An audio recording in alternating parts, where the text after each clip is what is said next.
ingin ditarik oleh Allah, sediakan diri kita supaya jadi hamba yang siap ditarik. Karena Allah mengatakan yahdillahu linurihi mayyasha. Allah hanya akan menunjukkan kepada cahayanya. Siapin para sahabatku yang budiman.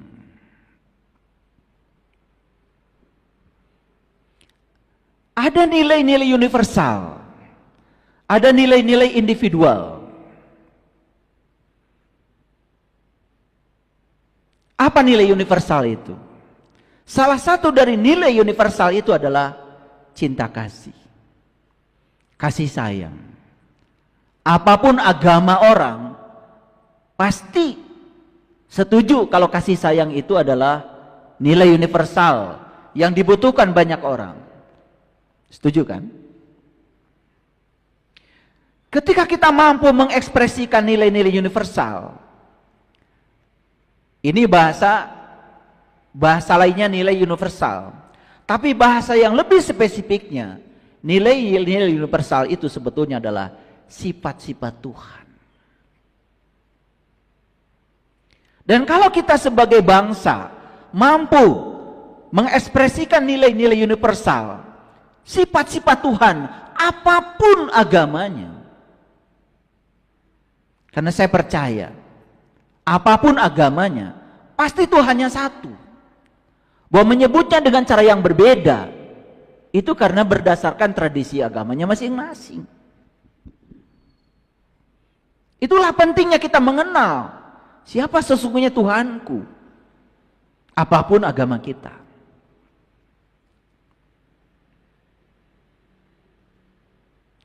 Itulah sesungguhnya yang akan mengikat kita dalam satu kesatuan. Dalam Pancasila ada sila persatuan Indonesia. Kenapa ada sila persatuan? Itu kesadaran dari Bung Karno. Karena kita berbangsa dibangun oleh keberagaman. Karena ada keberagaman, harus ada persatuan Indonesia. Tapi ingat, persatuan Indonesia itu sila ketiga. Dan sila yang paling utamanya adalah sila pertama. Kenapa sila pertama tidak berbicara Tuhan yang Maha Esa, tapi berbicara ketuhanan. Tuhan itu sudah selesai. Tapi ketuhanan itu berbeda dengan Tuhan. Pernah dengar ada orang kesetanan? Kesetanan itu berarti dia sedang kesipati sifat-sifat setan. Kalau ketuhanan berarti orang ini sedang kesipati sifat-sifat Tuhan. Bagaimana tidak kesipati sifat-sifat Tuhan? Oh, Tuhan mengatakan, aku bersamamu lebih dekat daripada urat nadi leher. Harusnya seluruh manusia itu kesipati sifat-sifat Tuhan. Kok ada manusia yang Tuhan bersama dirinya, tetapi dia tidak kesipati sifat-sifat Tuhan? Ini kan problemnya di mana? Ini yang harusnya dipikirkan oleh banyak tokoh agama. Bukan saling menyalahkan, bukan merasa kelompoknya paling benar, tetapi ini perlu direnungkan. Saya percaya, kalau semua orang sudah berketuhanan, berarti sudah kesurupan oleh sifat-sifat Tuhan, maka dia akan memiliki sila kedua, kemanusiaan. Karena aspek tertinggi dari manusia itu adalah sifat kemanusiaannya, memiliki rasa empati pada manusia lain.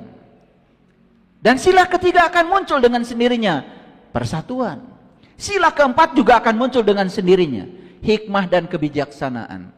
Kata-kata hikmah dan kebijaksanaan itu asli bahasa Al-Quran. Maka di Quran ada kata-kata yu'til hikmata mayyasha wa mayyutil hikmata faqad utiya khairan katsir wa may yadzakaru illa ulil albab.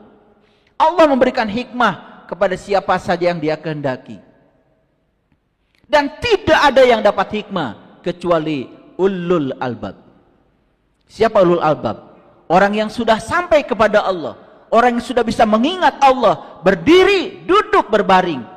Orang yang sudah tahu dan kenal kepada Allah, itulah ulul albab. Bahasa Rasulnya dulu disebut Ahlul Bait. Makanya keadilan itu menjadi nilai universal yang tertinggi yang harus kita capai. Dan keadilan tidak mungkin bisa dicapai kalau manusia tidak berketuhanan. Pertanyaan sederhana. Kita sholat, kita melakukan ritual, ibadah-ibadah yang kita lakukan banyak sekali setiap hari. Pertanyaan, sudahkah kita kesifati sifat-sifat Tuhan? Itu yang disebut dengan sifat-sifat universal. Dan ini pengikatnya. Ini pengikatnya. Apa yang terjadi dalam beragama selama ini? Yang muncul bukan sifat-sifat universal. Yang muncul adalah sifat-sifat individual.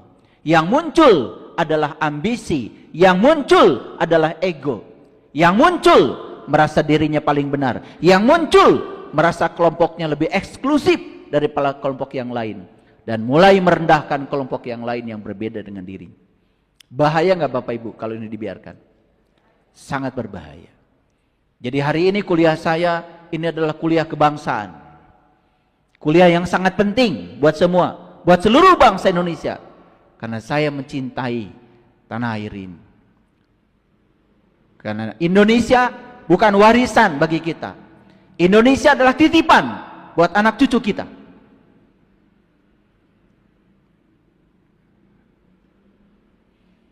Apa yang dimaksud dengan nilai-nilai universal?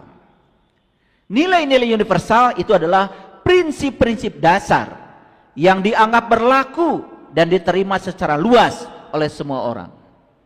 Apapun orang agamanya, pasti tidak akan menyangkal kalau kita perlu kasih sayang. Setuju? Diterima oleh semua orang? Diterima apapun agamanya. Makanya, agama Islam itu keren sekali. Judul kitab sucinya aja, Bismillahirrahmanirrahim. Judul kitab sucinya aja adalah Ar-Rahman Ar-Rahim. Dibuka dengan huruf Ba, Sin, Mim, Allah, Ar-Rahman Ar-Rahim. Itu jalan. Jalan yang tidak dipahami oleh kita selama ini. Temukan Ba. Ba itu adalah Baitullah. Langit dan bumi tidak akan cukup menampung zatku, tapi kalbunya orang yang beriman, itulah rumah, kata Allah. Temukan rumahnya, masuk ke dalamnya, temui dia di rumahnya yang sejati. Falyabudu rabb hadzal bait. Jangan sembah rumahnya, sembah yang punya rumah. Ba. Tapi kalian tidak akan bisa menemukan rahasia Ba kalau belum bertemu dengan Sin. Salatullah, salamullah ala Yasin Habibillah. Siapa Sin itu? Habibillah. Orang yang sudah mencintai Allah, orang yang sudah tahu dan kenal kepada Allah. Sin. Kalau ingin tahu rahasia Ba, carilah Sin. Di zaman Rasulullah, Sin, ya Nabi Muhammad. Maka Nabi Muhammad kita sebut Toha, kita sebut Sin. Salatullah salamullah ala Toha Rasulillah. Salatullah salamullah ala Yasin Habibillah. Tapi beliau sudah tidak bersama kita lagi. Tapi ilmunya sudah diwariskan kepada para pewarisnya. Memang mencari Sin dalam kehidupan yang sekarang ini tidak semudah membalikkan telapak tangan. Yang menceritakan Tuhan banyak orangnya, tapi yang tahu dan kenal kepada Tuhan tidak banyak. Maka kita akan sampai pada huruf yang ketiga, Mim. Ma'rifat. Mengenal. Siapa harus kita kenali? Allah. Allah yang mana? Ar-Rahman Ar-Rahim. Makanya kenapa saya menulis judul ini? Ya, kurikulum cinta, menjaga keutuhan. Karena saya percaya, kalau bangsa yang sudah bertuhan, berketuhanan yang Maha Esa, sudah merasakan kehadiran Tuhan dalam dirinya, Tidak mungkin membenci orang lain. Tidak mungkin merendahkan orang lain. Yang ada di dalam dirinya adalah cinta kasih yang tanpa batas. Kenapa? Karena dia sudah sampai pada sumber cinta itu sendiri.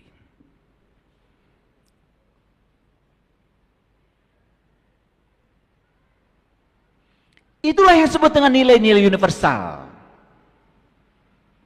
Nilai universal tidak memandang budaya, tidak memandang agama. Yang kedua, nilai universal itu adalah cinta kasih. Rasa sayang, kepedulian terhadap sesama manusia dan makhluk hidup yang lainnya. Bukan sekedar kasih sayang pada sesama manusia, pada semua makhluk hidup. Bapak Ibu, saya mau nanya. Banyakkah makhluk hidup? Banyak. Saya mau nanya sekali lagi. Apakah makhluk hidup punya rasa? Punya. Apakah kalau makhluk hidup itu disakiti, dia merasakan sakit? Jawab. Suka menyakiti makhluk hidup yang lain. Suka minta maaf sama mereka.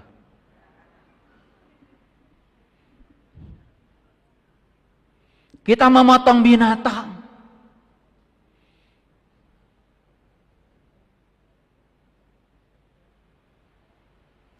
Suka minta maaf. Subhanallah. Hanya minta maaf pada mereka yang mengorbankan nyawanya demi untuk memenuhi gizi kita saja. Kita lupa. Saya pagi-pagi sama istri saya ingat. Di Jepang, di Tsukiji namanya itu. Tsukiji itu fish market. Jadi tempat penjualan segala jenis ikan itu. Yang menarik bagi saya apa?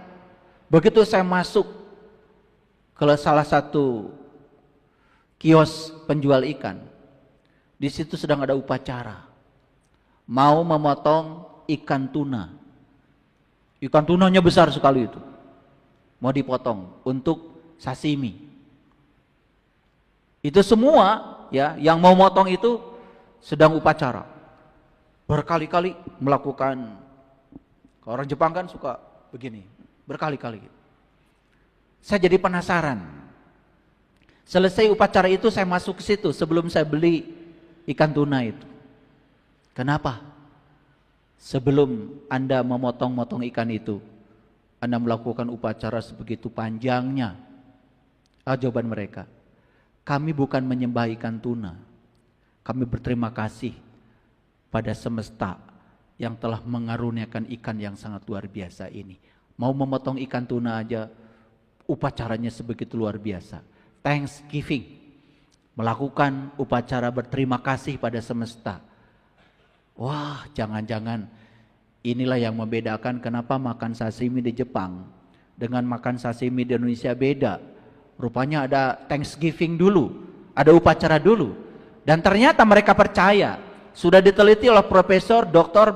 Masaru Emoto, bahwa ternyata mengucapkan terima kasih pada apapun itu akan membentuk struktur kristal. Setiap yang diucapkan terima kasih itu menjadi teratur, termasuk air. Makanya mereka sudah terbiasa dengan buku The True Power of Water.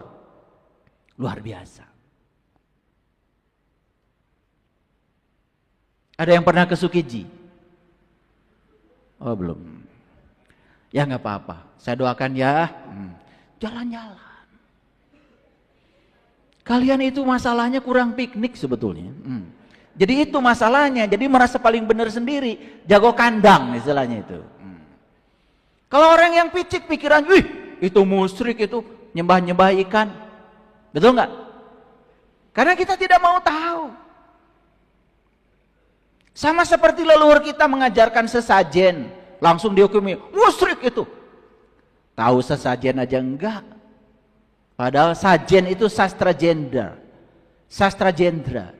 Leluhur kita sedang mengajarkan kitab hidup. Karena semua bahan-bahan yang ada sajian itu berasal dari alam. Buatan Tuhan. Jangan-jangan kira-kira sama seperti orang Jepang tadi menghormati salmon. Ini cinta kasih Bapak Ibu, cinta kasih. Berikutnya, nilai universal itu adalah kebenaran. Di dalamnya ada kejujuran, integritas, kesetiaan pada prinsip hidup kita. Kejujuran di kita ini sudah sangat mahal Bapak Ibu. Bahkan saya membaca di universitas pun kejujuran sudah mulai diragukan. Di universitas sekarang ada yang namanya sampah ilmiah. Sampah ilmiah. Hasil-hasil penelitian yang hanya menumpuk di perpustakaan sebagai laporan untuk naik pangkat. Dan hasil-hasil penelitian itu gak ada gunanya buat masyarakat.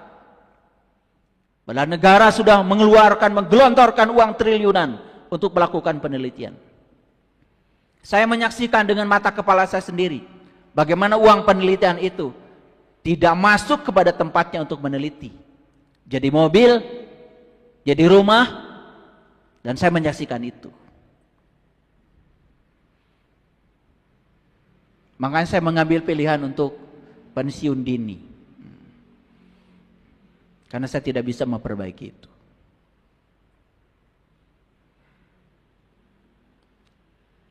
Membuat proposal palsu, lalu digelontorkan uang, itu dianggap sebagai berkah.